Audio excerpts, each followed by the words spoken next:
Hello दोस्तों, welcome to the movie diaries. दोस्तों आज की फ़िल्म है द विंड। दोस्तों आप इस कहानी की एंडिंग मिस मत करना। ये कहानी इतिहास में दर्ज एक सच्ची घटना पर आधारित है। वैसे मैं काफ़ी सिलेक्टेड हॉरर फिल्म ही देखता हूँ। ज़्यादातर हॉरर फिल्मों में कॉमन स्टोरीज ही होती हैं। हमारा डर तब तक ही बना रहता है जब तक कि हमारा डर हमारे सामने ना आ जाए। उसके बाद डर एक हद तक ख़त्म हो जाता है। पर कुछ कहानियाँ अलग होती हैं जहाँ हमें सिर्फ किसी की प्रेजेंस महसूस होती है पर कोई दिखाई नहीं देता। कहीं दूर सुनसान रेगिस्तान के बीचों बीच एक घर, और वहाँ दूर दूर तक दूसरा और कोई नहीं। उस घर में एक अकेला इंसान, जहाँ रात होते ही चारों तरफ एक घना अंधेरा छा जाता हो। दोस्तों ये कहानी ख़त्म होने के बाद मैं आपको बताऊंगा कि ये घटना कितनी एक्यूरेट है। दोस्तों इस फिल्म के सीन्स क्रोनोलॉजिकल ऑर्डर में है, जिसे मैं अपने तरीके से समझाने की कोशिश करूँगा। तो चलिए फिल्म का एक्सप्लेनेशन शुरू करते हैं। दोस्तों कहानी की शुरुआत में हम दो शख्स को एक घर के बाहर खड़ा देखते हैं। शायद वो किसी का इंतज़ार कर रहे हैं। तभी भीतर से एक महिला बाहर आती है। उसके कपड़ों पर खून लगा है। उसके हाथ में एक बच्चा है जो कि मर चुका था। उसमें से एक शख्स उसे देख काफ़ी दुखी हो जाता है। वो जाता है और उस महिला से वो बच्चा लेकर रोने लगता है। उस महिला का नाम लिज़ी है। वो अपने शरीर पर लगे खून को साफ करती है और काफ़ी डरी हुई थी। उसके सामने एक शॉटगन रखी हुई है। वो उसे ही देख रही थी। भीतर उसका हस्बैंड आइजैक आ जाता है। हम देखते हैं एक महिला की लाश को कॉफिन में रखा गया है और उसका आधा सर फटा हुआ था। वो शख्स उसके बगल में उस बच्चे को लाकर रख देता है। आइजैक और वो शख्स उस कॉफिन को दफन कर देते हैं। उस मरी हुई महिला का नाम एम्मा था और वो शख्स उसका हस्बैंड है। दूसरे दिन आइजैक बताता है वो गिडियन के साथ शहर में सप्लाईज लेने जा रहा है। उसे कुछ दिन लग सकते हैं पर वो जल्द ही लौट आएगा। लिज़ी उस घटना से काफ़ी परेशान दिखाई दे रही थी। वो आइजैक से पूछती है कि एम्मा को मेरी गन कैसे मिली, पर आइजैक कहता है तुम्हें इस बात पर विचार करना छोड़ देना चाहिए। फिर वो दोनों टाउन की तरफ निकल जाते हैं। अब लिज़ी यहाँ बिल्कुल अकेली थी। वो घर के भीतर आती है। टेबल पर काफ़ी खून बिखरा पड़ा है और कुछ खून से सने कपड़े नीचे पड़े हैं। कल रात जब लिज़ी सो रही थी तो गिडियन और आइजैक एम्मा को यहाँ उठा लाए थे। वो प्रेग्नेंट थी पर उसने सुसाइड कर लिया था, तो उसके बच्चे को बाहर निकालना था, पर वो बच्चे को बचा नहीं पाती। लिज़ी उस टेबल पर गिरे खून को साफ करती है और बाहर ले जाकर सारे कपड़े धोती है। वहाँ दूर दूर तक और दूसरा कोई नहीं था। सिर्फ हवाओं का शोर सुनाई दे रहा था। माहौल में एक अजीब सा सन्नाटा पसरा था।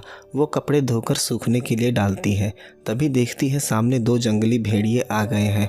ये देख लिज़ी घर के भीतर भागने लगती है और दरवाज़ा बंद कर देती है, पर दरवाज़ा मजबूत ना होने की वजह से वो उसे तोड़ भीतर आने की कोशिश करते हैं। लिज़ी अपनी गन ले लेती है और उन दोनों भेड़ियों को शूट कर देती है। वहाँ से कहानी कुछ वक्त पीछे चली जाती है। साल है 1870। लिज़ी और उसका हस्बैंड आइजैक सेंट लुइस शहर छोड़कर न्यू मैक्सिको अपनी ज़िंदगी की नई शुरुआत करने आ गए हैं। यहाँ उनके अलावा और कोई भी नहीं है। यहाँ उनका एक छोटा सा फार्म है। एक दिन आइजैक उसे बताता है कि उनकी पड़ोस में एक नया कपल रहने आया है। ये सुन लिज़ी काफ़ी खुश हो जाती है क्योंकि इस सुनसान जगह में वो खुद को काफ़ी अकेला महसूस कर रही थी। वो बताता है उन्होंने पास के एक पुराने बर्गसन कैबिन को खरीद लिया है। लिज़ी के पूछने पर वो बताता है आज रात उसने उन्हें डिनर पर इनवाइट किया है। लिज़ी उनसे मिलने को काफ़ी इच्छुक थी। शाम वो दोनों लिज़ी के घर डिनर पर बैठे थे। एम्मा और गिडियन, जिन्हें हमने कहानी की शुरुआत में देखा था। गिडियन खाने की काफ़ी तारीफ़ करता है। इस बात से एम्मा को एक बेइज्जती महसूस होती है। वो जोड़ा लिज़ी और आइजैक से यंग था। आइजैक सलाह देता है कि सर्दियां आने से पहले उन्हें अपने कैबिन की मरम्मत कर लेनी चाहिए, वरना उन्हें काफ़ी मुश्किलों का सामना करना पड़ सकता है। लिज़ी कहती है इस काम में वो उनकी मदद कर देंगे। एम्मा ने अभी तक एक शब्द भी नहीं कहा था। उसे आइजैक बातों से काफ़ी जिम्मेदार मालूम पड़ता है, पर गिडियन उससे बिल्कुल अलग था, जिसे जिम्मेदारी का एहसास नहीं। रात किचन में बात करते वक्त लिज़ी बताती है कि वो एक जर्मन है। एम्मा पूछती है क्या यहाँ आसपास कोई चर्च है, पर लिज़ी बताती है यहाँ दूर दूर तक कुछ नहीं है क्योंकि अभी तक यहाँ किसी ने बसना शुरू नहीं किया है। यहाँ हम चारों के सिवा और कोई नहीं। हम देखते हैं महीने बीत चुके हैं। अब लिज़ी और एम्मा में अच्छी दोस्ती हो गई है। उसका अकेलापन भी दूर हो गया था। एम्मा के पूछने पर लिज़ी बताती है उसकी शादी को 8 साल हो चुके हैं। एम्मा कहती है पर अभी तक कोई संतान नहीं। लिज़ी इमोशनल हो जाती है क्योंकि उसका बच्चा स्टिल बर्थ में था और प्रेगनेंसी के दौरान उसकी मौत हो जाती है। उसका नाम भी उन्होंने सैमुअल रख दिया था। उनके लॉस के लिए एम्मा अफसोस जताती है। रात लिज़ी और आइजैक बाहर की तरफ देख रहे थे। उनका भविष्य भी उन्हें बाहर फैले अंधेरे की तरह दिखाई दे रहा था। वक्त काफ़ी तेज़ी से भाग रहा था। दूसरे दिन लिज़ी और आइजैक उनकी मदद करने के लिए कैबिन आ जाते हैं।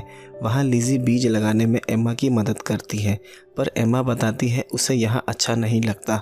वो शहर में काफ़ी अच्छी ज़िंदगी जी रहे थे, पर गिडियन की ज़िद उसे यहाँ ले आई। वहाँ वो आइजैक की तारीफ़ करती है।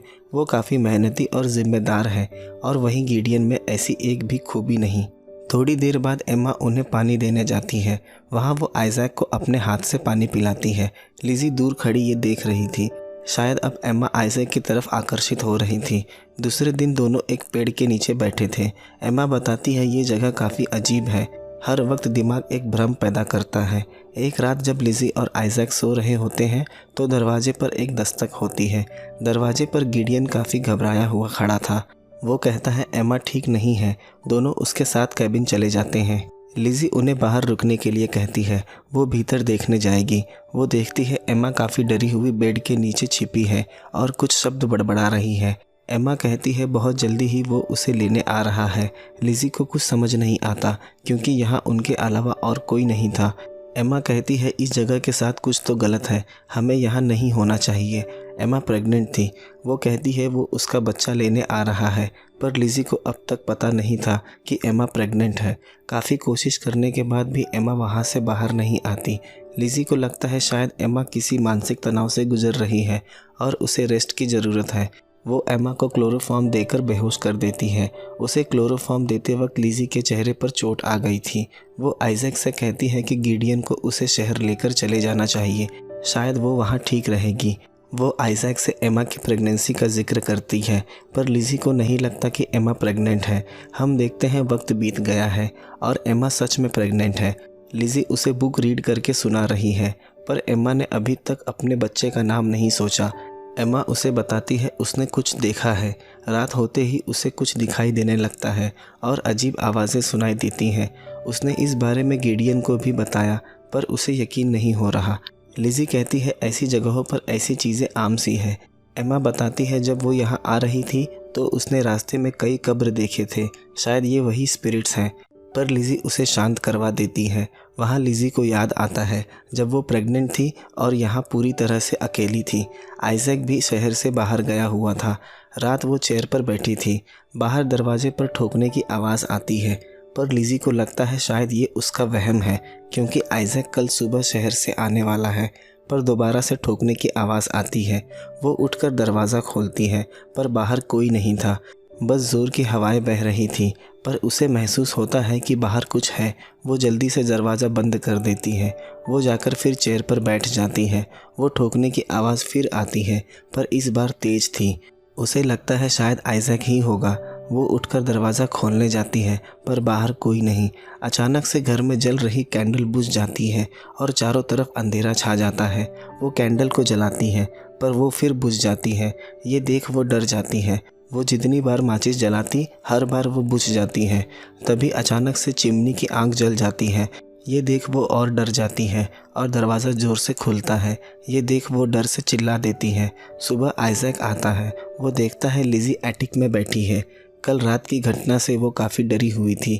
आइजैक कहता है ये उसकी ही गलती थी। उसे ऐसी हालत में लिज़ी को घर पर अकेला नहीं छोड़ना चाहिए था। आइजैक देखता है टेबल पर एक किताब रखी है।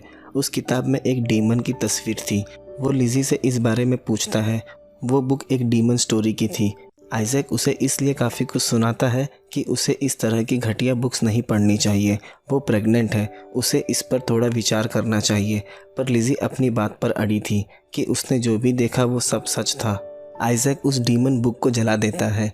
वो उसे अपनी राइफ़ल दे देता है और कहता है वो हमेशा इसे अपने साथ रखेगी जब भी वो शहर से बाहर जाएगा। अगर दोबारा उसे कुछ भी दिखाई दे तो शूट कर देना। कुछ दिन बाद लिज़ी एक बच्चे को जन्म देती है, पर वो मिसकैरेज था। वो उसे वहीं घर के बाहर थोड़ी दूर पर दफन कर देते हैं। उसके जाने से दोनों काफ़ी दुखी हो जाते हैं। कहानी एम्मा के टाइमलाइन में फिर आ जाती है। लिज़ी एम्मा के घर बैठी है। एमा लिज़ी से बातें कर रही थी, पर लिज़ी कहती है तुम ठीक नहीं हो और उसे आराम करना चाहिए। एमा बताती है अगर उसे बेटी हुई तो वो उसका नाम लिज़ी रखेगी, क्योंकि लिज़ी काफ़ी बहादुर है और बिना उसके वो यहाँ इस रेगिस्तान में सरवाइव नहीं कर पाती, और अगर लड़का हुआ तो आइजैक। इस बात से लिज़ी को काफ़ी जेलसी होने लगती है। स्टोरी लिज़ी के टाइमलाइन में आ जाती है, जो हमने फिल्म की शुरुआत में देखा था, जब वो भेड़िए उस पर अटैक कर देते हैं। वो उन्हें मारने के बाद बाहर आती है। वो देखती है उन भेड़ियों ने उसके भेड़ के ऊपर का हिस्सा खा लिया है। वो दरवाजे पर स्क्रैचेस देखती है। उसे लगता है शायद ये किसी डीमन के हैं। गिरने से उसके हाथ में चोट लग गई थी। वो अपनी गन लेकर घर में लेट जाती है। शाम वो उठती है, बाहर बिजली कड़क रही थी। उसके बाद वहाँ वर्षा शुरू हो जाती है। वो बाहर जाती है। जब वो घर में भीतर आती है तो उसकी सांसें फूल रही थी। वो भीतर रखी हुई गोलियां खा लेती है और वो वहीं सो जाती है। सुबह उठकर जब बाहर जाती है तो देखती है उसकी भेड़ जिंदा है, पर कल उसने अपनी आंखों से मरा हुआ देखा था। उसे लगता है डीमन उसके साथ कोई खेल खेल रहा है। वो अपनी गन लाकर उस भेड़ को शूट कर देती है। उसके बाद वो एमा के घर के यहाँ चली जाती है। वो भीतर जाकर एमा का सूटकेस ओपन करती है। उसमें एमा की एक बुक रखी हुई थी। ये वही बुक थी जो लिज़ी एमा को प्रेगनेंसी के दौरान पढ़ के सुनाया करती थी। वो वापस घर आकर अपने डोर को ठीक करती है, जो उन भेड़ियों ने तोड़ दिया था। रात वो अपनी गन लेकर फिर से एमा के कैबिन के पास जाती है। उसे लगता है एमा के कैबिन में कोई है, पर वहाँ कोई नहीं था। वो चिल्लाने लगती है, जो कोई भी है उसे क्यों परेशान कर रहा है। तभी वहाँ घर के भीतर की चीज़ें हिलने लगती हैं और लिज़ी ज़ोर से चिल्लाने लगती है। अचानक से सब कुछ शांत हो गया। वहाँ उसे एक डायरी गिरी हुई मिलती है, जो कि एमा की पर्सनल डायरी थी। तभी वो सामने देखती है एमा खड़ी है। वो ये देख बेहोश हो जाती है। उसे जब होश आता है तो वो अपने घर जाती है और उस डायरी को पढ़ना शुरू करती है। उसमें एमा ने लिखा था गिडियन के साथ उसकी ज़िंदगी कुछ खास नहीं थी, पर जब वो आइजैक से मिली तो सब कुछ नया लगने लगा। इस बंजर रेगिस्तान में भी ऐसा लगने लगा जैसे फूल खिलने लगे हैं। वो अपना अधिकतर वक्त आइजैक के साथ केबिन में बिताया करती थी जब गिडियन बाहर होता था। कभी कभी आइजैक उसके लिए ज़्यादा समय भी निकाल लेता था। एमा प्रेग्नेंट थी, पर उसके पेट में पल रहा बच्चा आइजैक का ही है। उसे पढ़ लिज़ी गुस्से में उस पन्ने को फाड़ के फेंक देती है। एमा की वो लिखे शब्द उसके कानों में गूंजने लगते हैं, इसलिए वो क्लोरोफॉर्म से खुद को बेहोश कर लेती है। शाम जब वो उठती है तो उसे लगता है दरवाजे पर कोई खड़ा है। बाहर एक प्रीस्ट था, वो वहीं पास से गुजर रहा था। लिज़ी उसे भीतर बुलाकर उसे खाने को देती है। प्रीस्ट उसे धन्यवाद देता है कि उसने हफ्ते से ढंग से कुछ खाया नहीं था।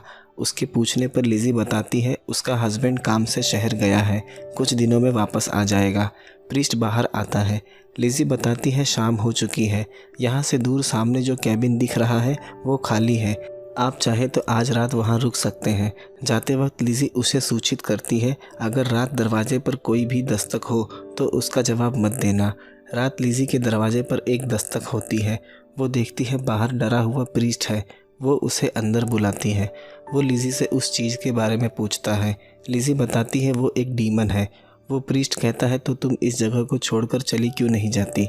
लिज़ी बताती है क्योंकि उसके हस्बैंड को उसकी बातों पर भरोसा नहीं है।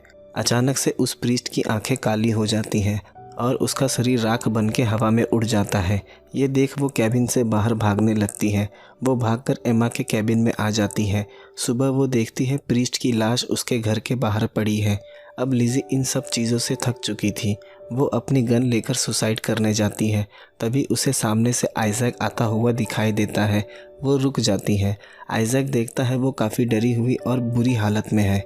वो बताता है कि रास्ते में आते वक्त वो एक प्रीस्ट से मिला। उसने बताया कि तुम्हारी वाइफ ने मेरी काफ़ी अच्छी खातिरदारी की। वो काफ़ी खुश था। दूसरे दिन हम देखते हैं एमा का हस्बैंड कैबिन से अपना सारा सामान लेकर अब शहर जा रहा है। अब वहाँ सिर्फ लिज़ी और आइजैक ही बचे थे। जाते वक्त वो एक बक्सा आइजैक को देते गया था जिसमें कुछ किताबें थीं। आइजैक कहता है सर्दियों में हम इन्हीं किताबों के सहारे दिन गुजारेंगे, पर लिज़ी खुश नहीं थी क्योंकि वो बक्सा एमा का था। वो उसमें से सभी किताबों को निकाल कर रखती है।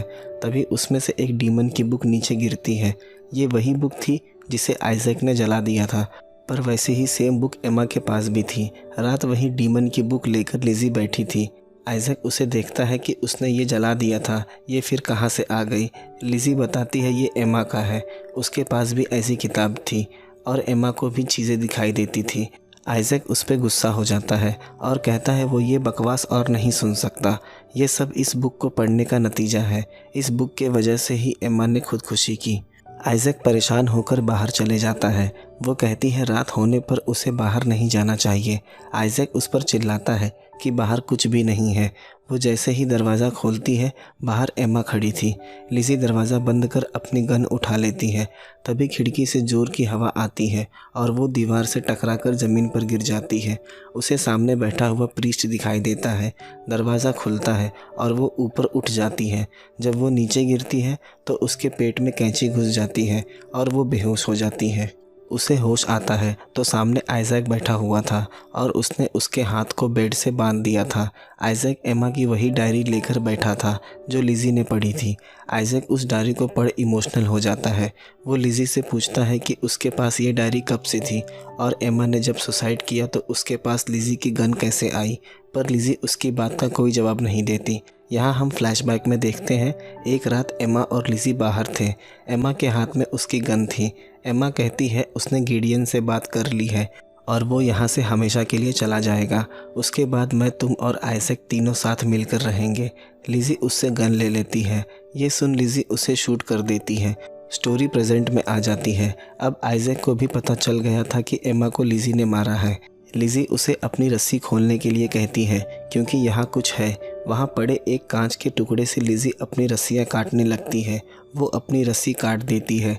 जब आइजैक उसे पकड़ने आता है तो वो उसी कांच के टुकड़े को आइजैक की गर्दन में घुसा देती है और आइजैक की मौत हो जाती है। वो आइजैक को देख इमोशनल हो जाती है। वहाँ से वो बाहर आती है। वो घायल थी, वहीं गिर जाती है और आइजैक के साथ बिताए हुए पुराने पलों को याद कर इमोशनल हो जाती है। फिल्म इसी दृश्य के साथ ख़त्म हो जाती है। दोस्तों 1862 गृह युद्ध के दौरान अमेरिकन सरकार ने एक एक्ट पारित किया था। उसका नाम था होमस्टीड एक्ट, जिसे हम होमस्टीड एक्ट 1862 नाम से भी जानते हैं। इस एक्ट के तहत कोई ऐसा सिविलियन जिसने जंग में सरकार के खिलाफ हथियार न उठाया हो, वो शख्स सर्वेक्षण की गई सरकारी भूमि के 160 एकड़ ज़मीन का दावा कर सकता है। सरकार ने ये फैसला इकोनॉमिक ग्रोथ को बढ़ाने के लिए लिया था क्योंकि उस वक्त वेस्ट अमेरिका में लाखों एकड़ ज़मीनें बंजर पड़ी थीं। सरकार को डर था भविष्य में उन्हें इसका भारी हर्जाना चुकाना पड़ सकता है, पर इसके लिए अमेरिकी सरकार ने कुछ शर्तें रखी थी कि आवेदकों को 5 साल तक उस भूमि पर रहना होगा और उन 5 सालों की अवधि के दौरान उस बंजर भूमि को कृषि योग्य बनाना होगा और 5 साल बाद सरकार को ये साबित करना होगा कि उन्होंने उन 5 सालों में उस ज़मीन में क्या सुधार किए। किसानों ने इसे एक नई आजीविका बनाने के रूप में लिया, पर वहाँ उस ज़मीन पर बिना सुविधाओं के रहना और लोगों से अलग होकर रहना उनके लिए एक चुनौती बन गई थी। वहाँ जो बसने वाले लोग थे वो शहरों से थे, उन्हें अकेलेपन की आदत नहीं थी। वहाँ दूर दूर तक इंसानों का नामो निशान नहीं था और इस स्थिति में रहने से लोग मानसिक रोगी बन गए थे। उन्हें तरह तरह की चीज़ें दिखाई देना और कई तरह की आवाज़ें सुनाई देनी शुरू हो गई थी। वहाँ की बहती तेज़ हवाएं किसी के होने का एहसास कराती थी और कुछ दिनों में लोगों का स्वभाव धीरे धीरे आक्रामक होने लगा था। दोस्तों इस अवस्था को लोग प्रेरी मैडनेस के नाम से भी जानते हैं। अगर आप इस घटना के बारे में और डीप में जानना चाहते हैं तो विकिपीडिया पर प्रेरी मैडनेस के बारे में सर्च कर सकते हैं कि उस वक्त फार्मर्स और उनकी वाइफ्स की अवस्था क्या थी। इस कहानी में भी लिज़ी और आइजैक उसकी मौके की तलाश में शहर से आकर उस बंजर रेगिस्तान में बस गए थे और ये कहानी उन्हीं दिनों की व्याख्यान को दर्शाती है। दोस्तों फिल्म के एंड में हमें पता चलता है कि एमा ने सुसाइड नहीं किया था, उसकी हत्या लिज़ी ने की थी क्योंकि उसे पता चल चुका था कि एमा आइजैक के साथ सो रही है। इसलिए जलेसी और गुस्से में वो उसके सर पे शूट कर देती है। आइजैक और गिडियन को लगता है एमा ने सुसाइड किया है। एमा के मरने के बाद वहाँ लिज़ी के साथ जितनी भी घटनाएं घटती हैं उसमें से कुछ रियल थी और कुछ उसका हेलुसिनेशंस था। मैं उसके बीच का अंतर बताने की कोशिश करूँगा। फिल्म में जब कुछ भेड़िए उस पर अटैक करते हैं तो वो घर में चली जाती हैं और वो उसकी बकरी को खा गए थे। इस सीन में कुछ भी सिनिस्टर यानी कि भूतिया नहीं था। भूखे जंगली जानवर उस बकरी को खा गए और भीतर से गोली चलाने पर वो भाग जाते हैं। ये सारी घटना रियल थी, पर जब लिज़ी बाहर आती है तो उसे लगता है बाहर कोई काला साया था। जिसने उसके दरवाजे पर खरोच मारी है और कुछ देर बाद वो अपनी बकरी को जिंदा देखती है। ये उसका हेल्यूसिनेशंस था। दूसरा सीन में जब लिज़ी एमा के घर जाती है, वहाँ उसे किसी के प्रेजेंस महसूस होती है और घर की सारी चीज़ें हिलने लगती हैं और वहाँ उसे एमा की स्पिरिट दिखती है। ये सब लिज़ी के दिमाग में चल रहा था। वहाँ ऐसा कुछ भी नहीं हुआ था, ये एक हेल्यूसिनेशन था। तीसरा सीन जब प्रीस्ट उसके घर आता है। हाँ बिल्कुल, प्रीस्ट उसके घर आया था, खाना भी खाया, पर जब वो जाने लगा तो लिज़ी ने उसे एम्मा के घर रुकने के लिए कहा, पर प्रीस्ट ने उसका कोई जवाब नहीं दिया और वहाँ से चला गया। ये सारी घटना रियल थी। रात प्रीस्ट उसके घर आता है और वो राख बन के उड़ जाता है और सुबह उसकी लाश वहाँ पड़ी हुई मिलती है। ये सब उसका हेल्यूसिनेशंस था। अब कैसे मैं बताता हूँ। जब आइजैक शहर से आता है तो बताता है कि वो रास्ते में एक प्रीस्ट से मिला था। उसने लिज़ी की खातिरदारी की काफ़ी तारीफ़ की। इससे पता चलता है कि वो प्रीस्ट रात एम्मा के घर नहीं रुका था, वो रात में ही निकल गया था। फिल्म का आखिरी सीन जहाँ लिज़ी आइजैक के गर्दन में कांच घुसा देती है। जब आइजैक गुस्से में उस पर चिल्ला रहा था तो उसे लगता है आइजैक पोजेस हो गया है, उसके भीतर डीमन आ गया है, इसलिए वो उसे मार देती है। पर डीमन वाली बात बस लिज़ी का हेल्यूसिनेशन था। आखिरी दृश्य में हम लिज़ी को बाहर बैठा देखते हैं, आंखें नम थी। वो आइजैक के साथ बिताए हुए सभी पलों को याद कर रही है। लिज़ी दिमागी रूप से पागल हो चुकी थी। जिस तरह दूर तक वो बंजर धरती खाली पड़ी थी, उसी तरह लिज़ी का दिमाग भी खाली हो चुका था। दोस्तों, क्या आपको प्रेरी मैडनेस घटना के बारे में पता था? मुझे कमेंट करके ज़रूर बताएं। दोस्तों, अगर कहानी पसंद आई हो तो वीडियो को लाइक, शेयर और चैनल को सब्सक्राइब जरूर कर दें। मिलते हैं अगले वीडियो में एक नए एक्सप्लेनेशन के साथ।